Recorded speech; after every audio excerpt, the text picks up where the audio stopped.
안녕하십니까? 지식과 지혜의 숲을 거니는 시간입니다. 우리는 인류 역사상 가장 눈부신 기술 발전의 시대에 살고 있습니다. 인공지능이 시를 쓰고 우주 탐사선이 태양계 너머의 소식을 전해오며 손안의 작은 기기 하나로 전 세계와 연결됩니다. 이 놀라운 진보 속에서 우리는 모든 문제의 해답을 기술에서 찾을 수 있을 것이라 믿기도 합니다. 하지만 잠시 멈추어 스스로에게 물어봅니다. 우리는 과연 더 행복해졌을까요? 인간의 가장 깊은 곳에 자리한 근원적인 질문들, 이를테면 삶의 의미와 목적, 피할 수 없는 고통과 죽음의 문제 앞에서 기술은 우리에게 어떤 답을 주고 있습니까? 오늘 우리는 20세기 가장 위대한 영적 지도자 중 한 분으로 꼽히는 빌리 그레이엄 목사님이 실리콘밸리의 심장부, 세계 최고의 기술 전문가들 앞에서 전했던 깊은 통찰의 메시지를 나누고자 합니다. 과학과 이성의 정점에 선 이들에게 그는 과연 어떤 이야기를 들려주었을까요? 이 귀한 지혜의 말씀을 듣기 전에 잠시 시간을 내어 이 채널을 구독해주시고 좋아요를 눌러주시면 하나님께서 주시는 은혜로운 메시지가 더 많은 분들께 퍼져나가는 데 큰 힘이 됩니다. 여러분의 작은 실천이 세상에 선한 영향력을 전하는 시작이 될 수 있습니다. 이 영상을 보시는 모든 분들께 주님의 평화가 함께하기를 기도합니다.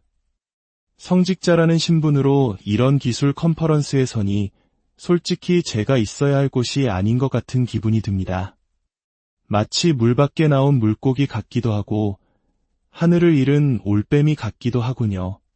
얼마 전 산호세에서 설교할 기회가 있었는데 한 친구가 실리콘밸리를 이끄는 여러 기업의 CEO와 리더들을 초대해 함께 아침 식사를 하는 자리를 마련해 주었습니다.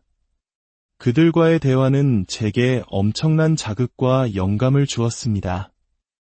그들이 그려내는 기술과 과학이 만들어갈 미래 세계에 대한 이야기는 제 눈을 번쩍 뜨이게 하는 경이로운 경험이었습니다.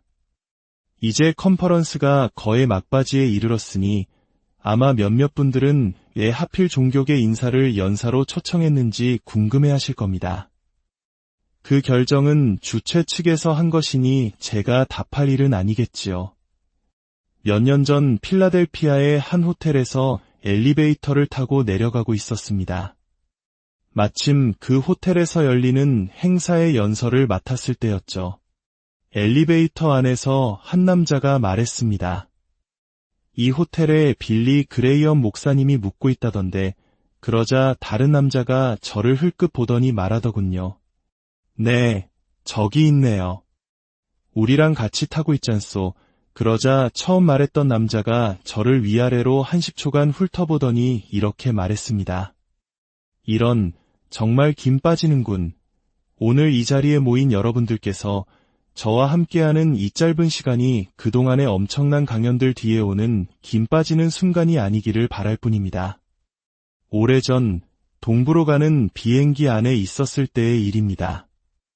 제 옆 통로 건너편에는 노스캐롤라이나 살러대 시장이었던 존 벨크라는 분이 앉아 있었습니다. 그런데 비행기 안에 술에 취한 남자가 한 명 있었습니다. 그는 두세 번이나 자리에서 일어나 소란을 피우며 모든 사람을 불편하게 만들었습니다. 지나가는 여승무원을 꼬집는 등 무례한 행동을 일삼아 기내 분위기는 엉망이 되어가고 있었죠. 참다 못한 존 벨크 시장이 그에게 말했습니다. 지금 당신 옆에 누가 앉아 있는지 아시오? 술 취한 남자는 되물었습니다. 누구요? 시장이 대답했습니다. 빌리 그레이엄 목사님이요. 그 말을 들은 남자는 그러세요. 하더니 제게로 몸을 돌려 악수를 청하며 말했습니다.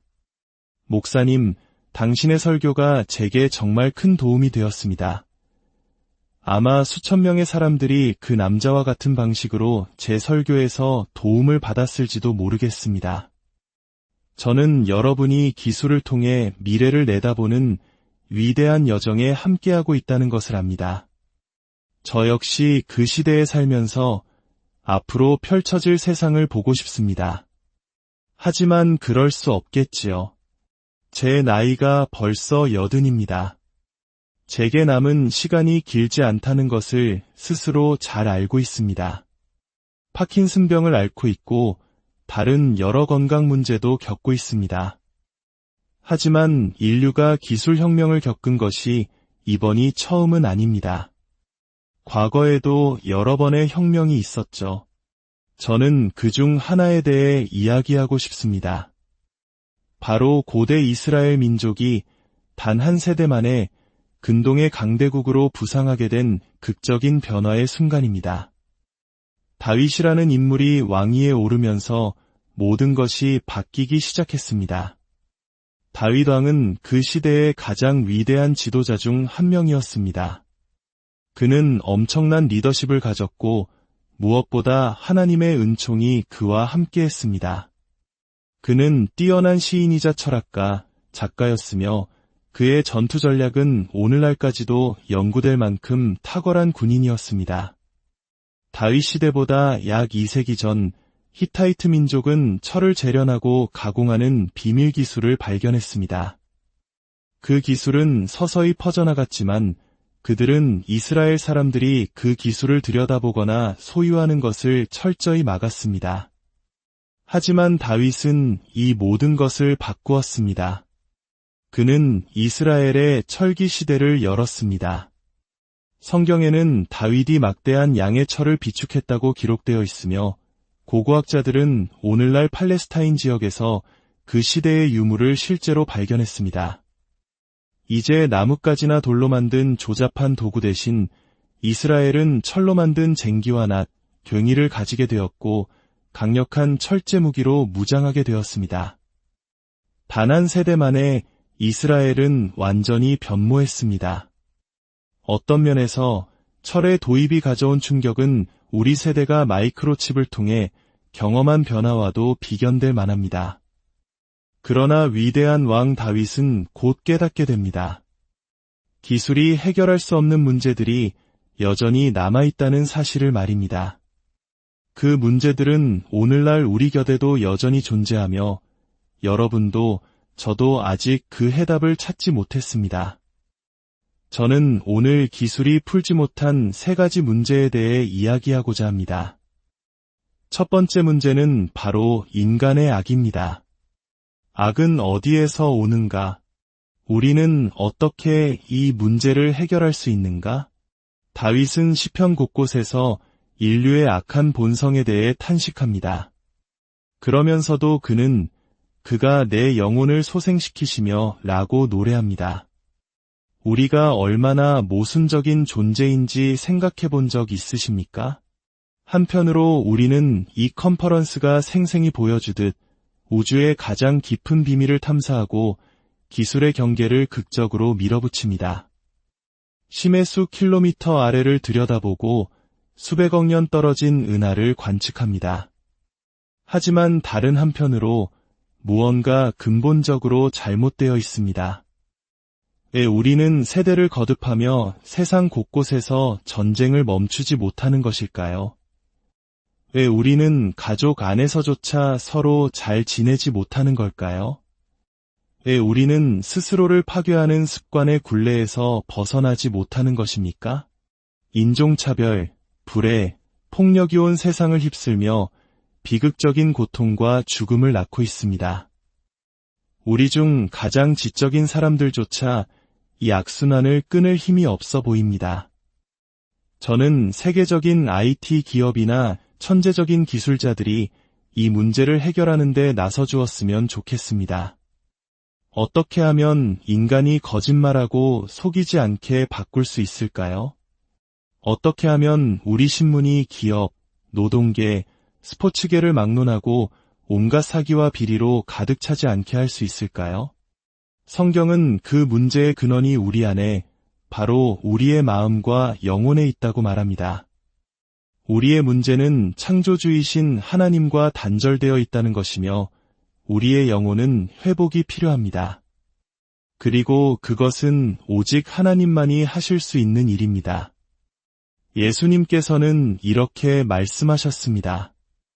마음에서 나오는 것은 악한 생각과 살인과 간음과 음란과 도둑질과 거짓 증언과 비방이니 영국의 철학자 버트런드 러셀은 신앙인이 아니었지만 이렇게 말했습니다. 악은 우리의 마음 속에 있으며 그것은 우리의 마음에서부터 뽑아내야만 한다. 알베르트 아인슈타인 역시 이렇게 말했습니다. 플루토늄의 변성보다 인간의 악한 마음을 변성시키는 것이 더 어렵다. 이 자리에 계신 많은 분들도 이 문제에 대해 깊이 고민해 보셨을 겁니다. 우리는 이롭게 사용되어야 할 인터넷 같은 기술이 어떻게 타락의 도구로 변질되는지 목격합니다. 뛰어난 인재들이 시스템 전체를 무너뜨리는 컴퓨터 바이러스를 만들어냅니다. 문제는 기술 그 자체가 아닙니다. 문제는 그 기술을 사용하는 사람입니다. 다윗 왕은 자기 영혼의 깊은 어둠을 알고 있었습니다. 그는 살인과 간통을 포함한 자신의 죄와 개인적인 문제들로부터 스스로를 구원할 수 없었습니다. 그러나 그는 하나님의 용서를 구하며 이렇게 고백했습니다. 주께서 내 영혼을 회복시키실 수 있습니다. 성경은 우리가 단순히 몸과 정신으로만 이루어진 존재가 아니라고 가르칩니다. 우리에게는 영혼이 있습니다. 우리 안에는 우리의 이해를 넘어서는 무언가가 존재합니다. 그것은 하나님을 혹은 기술이 채워줄 수 없는 그 이상의 무언가를 갈망하는 우리 존재의 일부입니다. 당신의 영혼은 삶의 의미를 갈망하며 이 생 너머의 것을 추구하는 바로 그 부분입니다. 전 세계의 젊은이들이 무언가를 찾아 헤매고 있습니다. 저는 많은 대학에서 강연하며 그들의 질문을 듣습니다. 그 질문들은 항상 비슷합니다. 나는 어디에서 왔는가? 나는 왜 여기에 있는가? 나는 어디로 가는가? 인생이란 무엇인가? 설령 당신이 종교적인 믿음이 없더라도 이 세상 너머에 무언가 더 있지 않을까 생각해보는 순간이 있을 것입니다. 발명가 토머스 에디슨은 이렇게 말했습니다. 과학의 세계와 우주의 작동 원리를 볼 때 이 배의 선교에는 선장이 있다는 것을 부정할 수 없다. 두 번째 문제는 다윗 왕 역시 해결할 수 없었던 인간의 고통입니다. 성경에서 가장 오래된 책인 욥기에는 인생은 고난을 위하여 낱낱이 불꽃이 위로 날아가는 것 같으니라 라는 구절이 있습니다. 물론 과학은 특정 종류의 인간 고통을 줄이는데 많은 기여를 했습니다. 저 역시 제 나이 80이 되도록 비교적 건강을 유지하게 해준 현대의학의 발전에 깊이 감사합니다. 하지만 이 세상에서 가장 발전했다는 우리 사회 안에도 여전히 가난이 있고 스스로 파괴되는 가정이 있으며 우리를 배신하는 친구들이 있습니다. 견딜 수 없는 심리적 압박이 우리를 짓누릅니다. 저는 살면서 걱정이나 문제가 없는 사람을 단 한 명도 만나보지 못했습니다. 우리는 왜 고통받는가? 그것은 인류가 아직 답을 찾지 못한 오래된 질문입니다. 그러나 다윗은 고통 속에서 반복하여 하나님께로 향했습니다. 그는 이렇게 노래했습니다. 여호와는 나의 목자시니 내게 부족함이 없으리로다. 다윗이 해결할 수 없었던 마지막 문제는 바로 죽음입니다. 많은 평론가들은 죽음이 우리 세대의 금기어라고 말합니다. 대부분의 사람들은 마치 자신이 결코 죽지 않을 것처럼 살아갑니다. 기술은 우리가 죽음을 통제할 수 있다는 신화를 투영합니다. 스크린 속의 옛날 스타들은 여전히 살아있을 때처럼 아름답고 멋집니다. 어떤 젊은이들은 그들이 아직 살아있다고 생각하기도 합니다. 하지만 죽음은 필연적입니다. 우리 모두에게는 공통점이 하나 있습니다. 바로 언젠가 우리 모두 죽는다는 사실입니다. 젊은이들은 자신이 죽는다는 사실을 이해하기 어려워합니다. 고대 전도서의 저자가 기록했듯이 하늘 아래 모든 것에는 때가 있습니다. 날 때가 있고 죽을 때가 있습니다.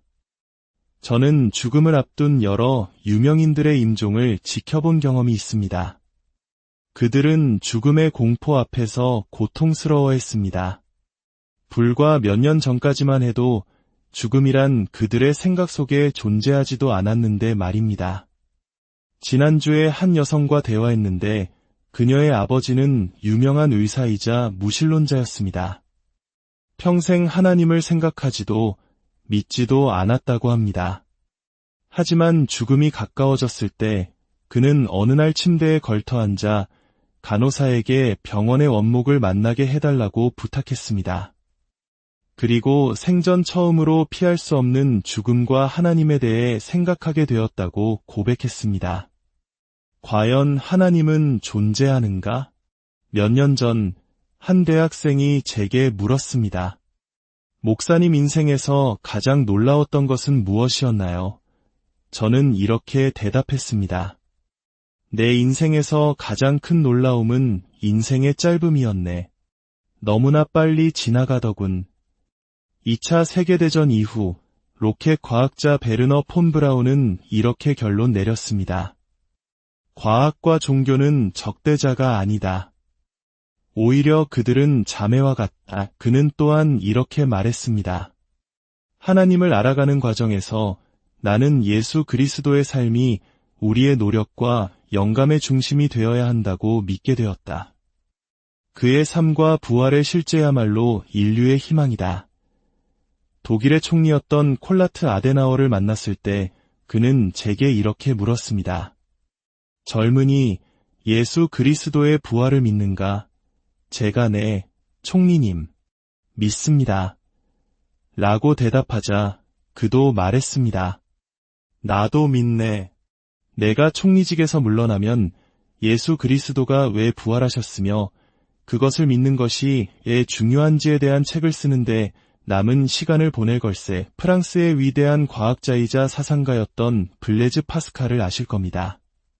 그는 현대 문명의 설계자 중 한 명으로 불리며 확률 이론의 창시자이자 최초의 컴퓨터 모델을 만든 천재였습니다. 그는 인간의 악, 고통, 죽음이라는 딜레마를 깊이 탐구했습니다. 그는 인간이 과학과 예술에서 비범한 경지에 오르면서도 동시에 분노와 위선, 자기혐오로 가득 차 있다는 모순에 경탄했습니다. 1654년 11월 23일, 파스칼은 깊은 종교적 체험을 하고 자신의 일기에 이렇게 적었습니다. 나는 나의 구속자이신 예수 그리스도께 절대적으로 복종한다. 파스칼은 하나님의 사랑과 은혜만이 우리를 조화로운 상태로 되돌릴 수 있을 뿐만 아니라 자신의 죄와 실패가 용서받을 수 있으며 죽은 후에는 천국이라는 곳에 갈 것이라고 믿었습니다. 그는 과학적 관찰과 이성을 넘어서는 방식으로 그것을 체험했습니다. 마음에는 이성이 알지 못하는 그 나름의 이유가 있다는 유명한 말을 남긴 것도 바로 그였습니다. 파스칼의 내기 또한 유명합니다. 내용은 이렇습니다. 만약 당신이 하나님이 존재한다에 걸고 그분의 사랑의 마음을 연다면 설령 당신이 틀렸다고 해도 잃을 것은 아무것도 없다. 그러나 만약 당신이 하나님이 없다에 건다면 당신은 현세와 내세의 모든 것을 잃을 수 있다. 파스칼에게 과학적 지식은 하나님을 아는 지식에 비하면 희미한 것이었습니다. 그는 39의 나이로 죽음을 맞이했을 때 하나님을 만날 준비가 되어 있었습니다. 다윗 왕은 그 시대에는 장수한 나이인 70까지 살았습니다. 그러나 그 역시 죽음을 마주해야 했습니다. 그는 이렇게 기록했습니다.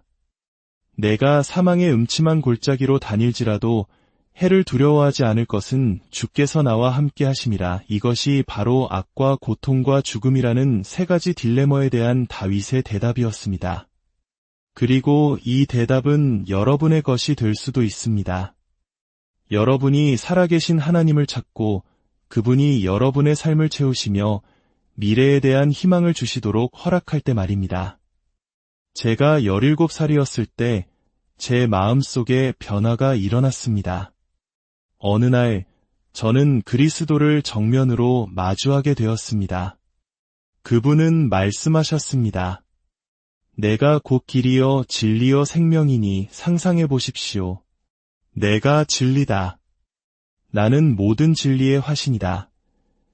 이 말을 한 사람은 거짓말쟁이이거나 미친 사람이거나 아니면 정말 그분이 주장하신 그대로의 존재일 것입니다.